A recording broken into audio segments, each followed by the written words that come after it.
face for this round. Adrien David. Some people would have been tipping Adrien David to challenge for the title this season. Row 7, so yet again it's not going well for him. He's on row 7 with Matthew Rees. Then it's Massimo Capiotto, Maya Martin Weng, Alfio Spina and Diego Contecha. And here we go right now, as you can see on screen appearing, the rest of the grid. This is D and E, of course, coming up on track, as you can see the grid appearing on the live stream, as we're good to go in less than one lap, formation lap, of course, for all the others. At the end of the grid, we have, of course, Thomas Neveu and Marcel Cook, and Miron Pigasov and Suleiman Zanfari, 12th row, Brando Pozzi and Elio Giovanni Gonzalez. This is 24 drivers in total, starting in this confrontation. We're going to have, as a reminder, Dylan Avantov on the left side of the screen, the right side of the track, starting in pole position. Sami Megatonev alongside him, Jamie Day and Alexander Catoulas just behind. Catoulas, who we saw showing some good pace in the first heat of today, after losing, unfortunately for him, some position in the later stages of the heat. But we shall see about what he's capable of doing once again, as they're about to conclude the formation lap. And hand it over to you, Chris, to describe what's going to be the first of 8 laps to go in the D&E qualifying heat in just in a few seconds, if, of course, the race director, Nigel Edwards, agrees on the grid. Thank you very much, Guillaume. Here we go. Van Hoff to your left, Megatonev to your right. As you can see, yes, we are off away and racing. Van Hoff leading us in towards turn number 1. It looks as if Jamie Day went with him there at the start as we head onto the Litchfield Bridge for the first time. So Delano Van Hoff leading the way from Jamie Day. Oh no, we've had a spinner. One driver spinning out. We'll see who that is as they come through the first sector, as they make their way down towards the first hairpin. We're side by side for third place. James Wharton it is, unfortunately, who has gone round. We've got the three Forza Racing teammates, 1, 2 and 3 there as they head up towards the chicane. Van Hoff it is leading. Is that Alex Dunn in second place? I think it is, as they come down towards Bobby Game Corner. Third place should be Alexandros Katoulas, and I'd imagine fourth on the Formula K chassis there will be Sami Megatonev as they make their way onto the start. No, in fact, sorry, it's Jamie Day in fourth place. My apologies. Then it's a gap back to fifth, which is Sami Megatonev. The rest of the top 10 for you is HADJAR, Cabadou, D'Aloisio, Gutierrez and Sobrepera. Yeah, some bad luck, as you said, from James Wharton, the New Zealand driver from New Zealand. Unfortunate, just under the bridge in the first corner. Dylan Avantov had a good start indeed with the fastest lap, 58.4 in the previous lap, ahead of Alex Dunn. What a start from Alex Dunn, the 240. Now chasing the leader. He's going to have a good shot at the victory this time. Alex Dunn, why not? Starting actually on the third row in fifth position, now in second.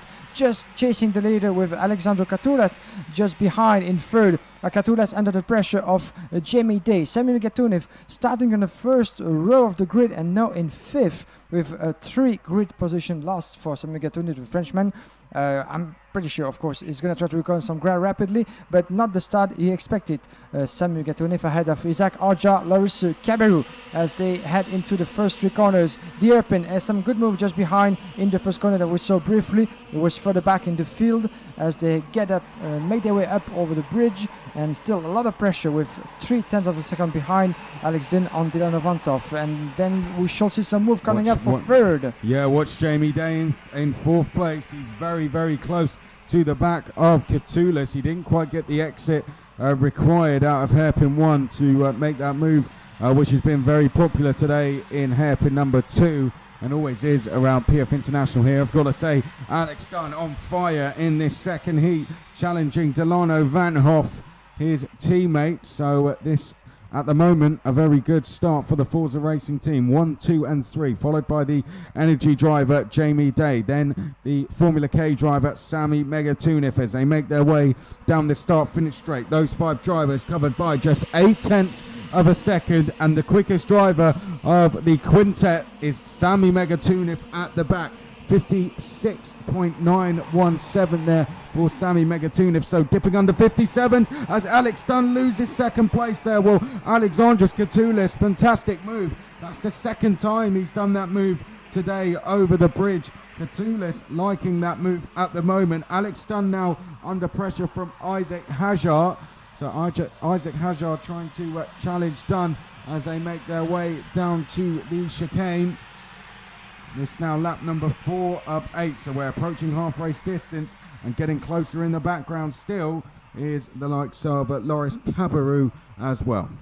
Yeah, it was a good move actually pulled out over there by Alexandru Catoulas over the bridge, as you said. You know, this is the second time we saw that kind of move from one of the previous E's as well. Might be one of the trickiest parts of the track over the bridge over there, but still after the left and the right, quite a good overtaking opportunity, as Alexandru Catoulas just showed us. Now in second position ahead of Jamie Day. Simi Gatounif just got past Alex Dunn after some messy passes over there just in the previous lap. Let's see what happened here with Dylan Ovantov leading half a second away from Alexandros Catoulas under the pressure from Jamie Day in third position. Jamie Day just ahead of Sami Gatounif, you know, who still has a chance, of course, at the victory after not the start he expected in this qualifying heat. Back in fourth position, the Frenchman. Alex Dunn has lost a bit of ground just behind in fifth, ahead of Isack HADJAR. For the rest of the top 10, very quickly, we have Loris Cabarrou in 7, Jose Gutierrez in 8, Josep Maria Sobrepera in 9, and the top 10 concluded by Lorenzo D'Alosio. Of course, still halfway through the performance, halfway to the qualifying heat, and we might see still a few things happening right now in the field, as the top 4 is in the same picture right now, separated by just 0.2 of a second, a bit more, my apologies, 0.8 of a second in total between those 4. As we can see, the fastest lap for the Frenchman, Sami Gatounif, maybe the sign that Gatounif is going to try to get past, first of all, Jamie Day.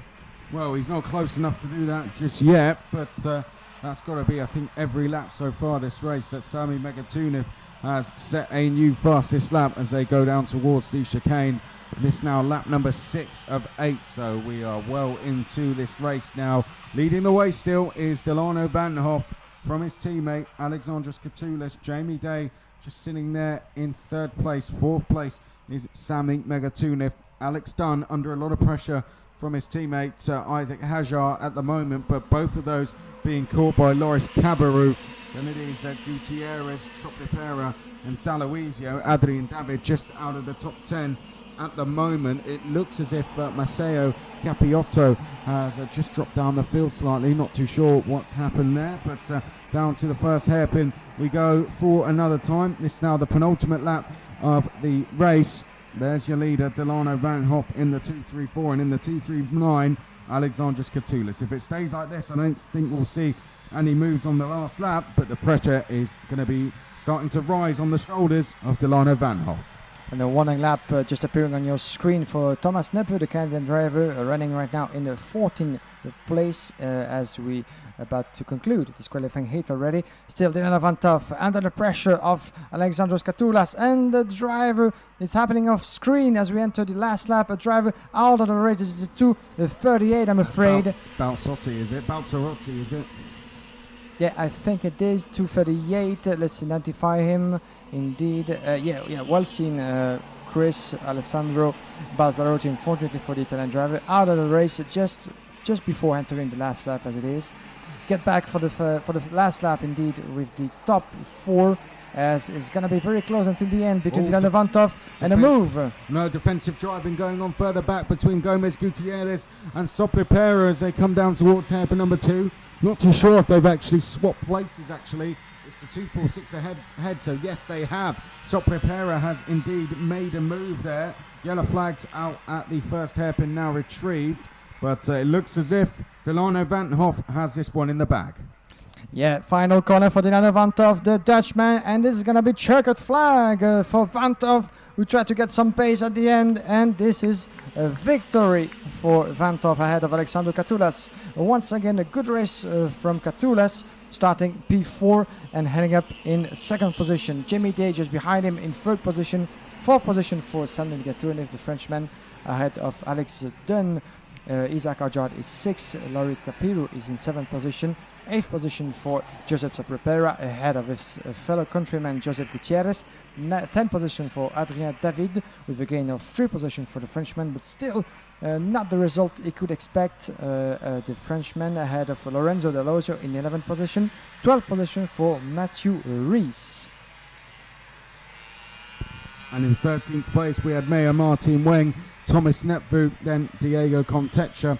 Outside of the top 15, Marcel Couch, Massimo Capiotto, then Alfio Spina, Suleiman Zanfari, Brando Pozzi, then it was Midon Pingasov, Elio Gonzalez, Alessandro Balzarotti, unfortunately coming off just out of hairpin 2 there, 2 laps from the end, and James Wharton, of course, fell off